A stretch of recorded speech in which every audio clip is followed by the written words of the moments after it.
క్రీస్తునందు పరిశుద్ధులందరికీ ప్రభుపేట వందనాలు చెల్లిస్తున్నాను. విశ్రాంతిలో ప్రవేశించుటకు జాగ్రత్త పడుతున్నావా?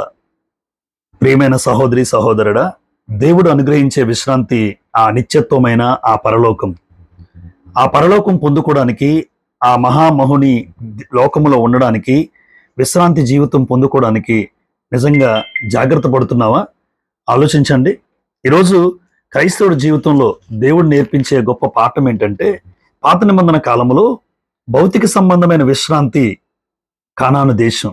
ఆ పాలు తేళ్లు ప్రవహించే దేశాన్ని ఇశ్రాయేలు చేజేతులారా కోల్పోయారండి. హెబ్రీయులకు రాసిన పత్రిక 3వ అధ్యాయం 18వ వచనంలో, తన విశ్రాంతిలో ప్రవేశింపరని ఎవరిని గూర్చి ప్రమాణం చేసెను? అవిధేయులైన వారి గూర్చియే గదా. దేవుడు ఏకంగా ప్రమాణమే చేశాడండి. ప్రమాణం చేశాడు అంటే ఆ ప్రమాణంకి కట్టుబడి ఉంటాడు.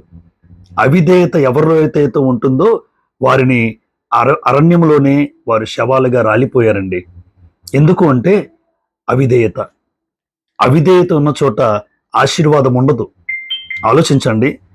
హెబ్రీ పత్రిక 4వ అధ్యాయం 11వ వచనంలో, కాబట్టి అవిధేయత వలన వారు పడిపోయినట్లుగా మనలో ఎవడునూ పడిపోకుండా ఆ విశ్రాంతిలో ప్రవేశించుటకు జాగ్రత్త పడుదుము. ఏ విశ్రాంతి? ఆ పరలోకమనే ఆ ఆత్మ సంబంధమైన విశ్రాంతి పొందుకోవడానికి ప్రతి విశ్వాసి ప్రయాసపడాలి. ప్రతి విశ్వాసి కూడా ఎదురు చూస్తూ నిరీక్షణ కలిగి బ్రతకాలి. ఎందుకు అంటే మన ముందు దేవుడు ఇశ్రాయేలు జీవితం పాఠంగా రాయించాడు. ఎందుకు పాత నిబంధన అంటే మనకు బుద్ధి కలగడానికి, బోధ కలగడానికే కదా. వారిని చూసి ఒక పాఠాన్ని నేర్చుకోవాలి. వారు అవిధేయత వలన కోల్పోయారండి. దయచేసి క్రొత్త నిబంధన విశ్రాంతి, ఆత్మ సంబంధమైన విశ్రాంతి మనలో ఎవ్వరూ కోల్పోకూడదు. నీలో అవిధేయత ఉందా? దేవుని మాటకు అవిధేయత చూపిస్తున్నావా?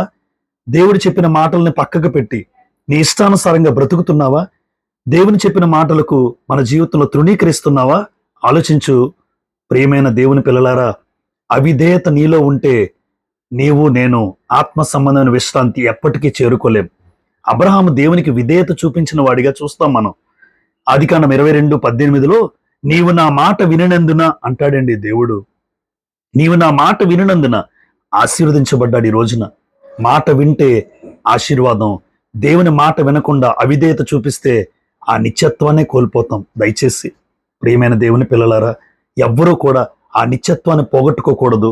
ఆ నిత్య నరకానికి ఎవరు పాత్రులు కాకూడదు. ఈ లోకంలో ఇశ్రాయేలు చేసిన పని మనందరికీ ఒక పాఠంగా, గుణపాఠంగా ఉండి, ఎవ్వరూ దయచేసి అవిధేయత దేవుని విషయంలో చూపించకుండా విధేయత కలిగిన పిల్లలుగా ఉండాలని నన్ను నేను హెచ్చరించుకుంటూ మీకు మనవి చేస్తూ ఉన్నాను.